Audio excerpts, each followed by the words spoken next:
Right, so ignore the fact I'm sat in a corner right now. That's not important. So again, you know the drill. I can't get the whole video by Friday because I'm a lazy piece of shit.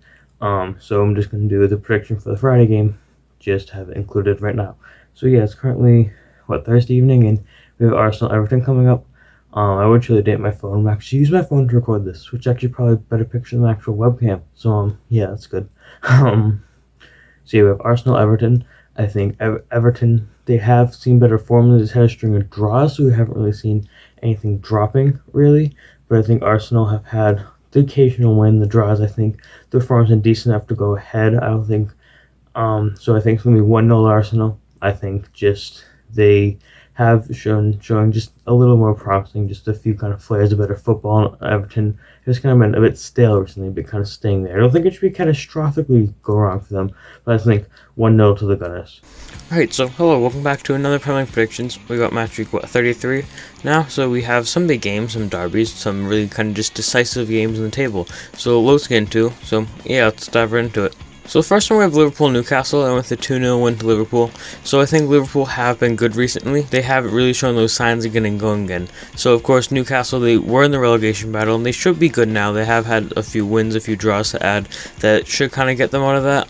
But I just think overall it won't be enough to get past Liverpool. I know on paper it may not look like Liverpool been the greatest, and arguably Newcastle could be at a better point.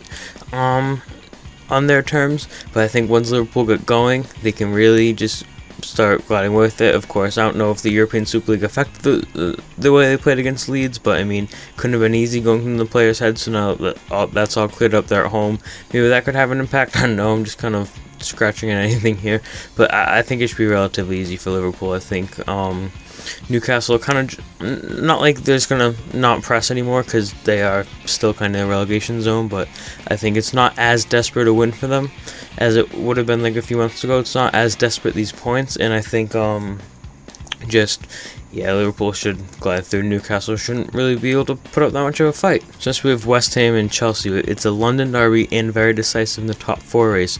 So I went with a 1-0 win to Chelsea. I think they're going to take all 3 points from the London Stadium. So then here's why. So West Ham, they have been slipping recently. We've seen this in their season. They'll have these chunks of good form, but then they can kind of slip quite easily and just kind of have maybe these just bullet bad games or even a string of them, and I think they just lost to West Ham, so it's not going to help them out at all. And I think Chelsea, they have been pretty consistent. They have had a few kind of disappointing games recently, but I also think we've seen with Chelsea, just because I mean, you look at their squad depth, you look at how well they are kind of to build an attack, and just the numbers they have. I think it shows that even if West Ham could be playing the same level of football as them at the minute, overall, I think when they're kind of in these kind of not really doldrums, but in these kind of dips of form, I think Chelsea can show they can kind of capitalize. So I think it should be relatively straightforward for them. 1-0. So next we have Sheffield United Brighton. Not probably maybe one of the least exciting ones, but I went with 3-0 to the Seagulls. So I think that Brighton have shown they've had that draw against Chelsea, and I think they've shown they can defend against big teams, and also we know they can have a really good and fluid attack. They can build that up. So I think just combined between that, I think it'll be too much of the relegated Sheffield United. I mean, playing in a division you're relegated from, not much motivation there, but again, they're like professionals. That's not going to be like the game changer, just something to consider, I think. So I think it should be relatively easy for Brighton once they can kind of get those fluid movements, just play as a team. We know they can defend, we know they can score, and yeah, it's just this is going to be a really good opportunity for them to capitalize on taking all 3 points just to finish off what's been a relatively strong season from them. So next we have Wolves Burnley. I went with 2-0 to Wolves here.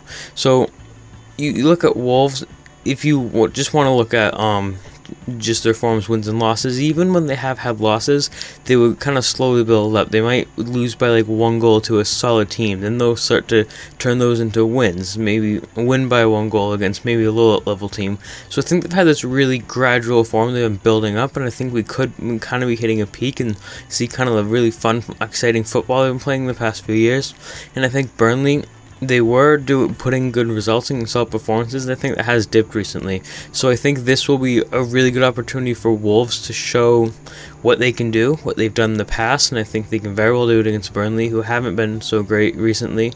So yeah, I think it should be relatively easy for them, 2-0. Next we have Leeds and United, the Roses Rivalry. I went with a 2-2 draw. I think it's going to be, we saw kind of a goal fest last time. I think it'll be similar. With Leeds beating City and drawing Liverpool, they've shown they can do it against big teams. They can defend against them.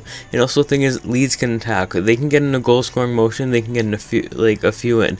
They are the only team in the Premier League, I think so far this season, or the first to reach us this season, when they've scored and conceded 50 goals. So we can see quite a few from them both ways. And also United have had red hot form. So the reason I've had it as a draw, I think Leeds have been brilliant recently. The reason I put it down as a draw in the end is because United have been brilliant recently. They have been really good. I think it'll be hard for Leeds to capitalize and get all 3 points because of that. At the same time, you see sometimes United will get kind of closer scorelines against what you would think to be weaker opponents, and I think Leeds can capitalize on that. They can kind of find that groove and then get that fluid scoring football at the same time. I don't know if they'll have to do an attacking shift. If they can do both, they can defend. If that'll mean it'll be low scoring, they have a more balanced approach, but I went with 2-2. Next one with Villa West Brom. I think we have another derby here, Birmingham, but I think even though it's a derby, it should still be relatively straightforward. 1-0 to Aston Villa. So you kind of see Villa in the beginning of the season, they were impressing, putting these massive performances against these massive teams, and you haven't really seen that much of it recently. They have been doing a lot better than last season for sure, but I think they've kind of been staying in this place. They kind of get taken advantage of by the bigger teams, and kind of they'll be overwhelmed by them, but then they'll make up for it by kind of overwhelming, just easing by these smaller teams. I think it'll be another one of them. Shouldn't be too difficult for them. 1-0. I think they kind of use it as a foothold to get back into their form. Just gonna want to go at the home stretch like they did the approach the beginning of the season. So next we have Leicester. Crystal Palace went with 3-1 to Leicester. I thought Leicester absolutely brilliant against West Brom. Leicester have been. We have maybe seen a few draws or losses they wouldn't have wanted to see, especially in this top 4 position, but I think they've been good. I think that this is definitely a mini turning point. I don't think like in the grand terms of the season you would think this is a turning point, but if you isolate the past like 5 or 10 fixtures, and they've really shown a lot that they can defend this top 4 position. That's something they haven't been able to do in the past couple of years, and I think Palace has just been average recently, so it'll be a really good team to kind of continue, a really good opportunity to kind of continue this really solid run of form, this really just solid performances towards the end of the season, towards, again, I said like the kind of home stretch, if you will, of the season. And I think 3-1, because I think sometimes Leicester, they can this is a really fun, exciting team to watch. I think all their games are kind of exciting in a way. And they're in the FA Cup final, so that's also good. I don't think that's going to affect the match or anything. It's just they've been having a good season, so 3-1 went with an interesting one for what I think could be maybe an interesting game. So yeah, that's it for match week 33 of the Premier League. Let me know how you think your club's going to do if they're a Premier League team. If not, just give me your predictions if you agree or disagree. You don't have to look at everyone, do a detailed analysis, just give me your thoughts. Yeah, that sounded a bit forceful. You don't have to give me your thoughts on football. If you don't want to talk about football, that's fine, but if you do, just leave a comment. Save myself from that. See you next time.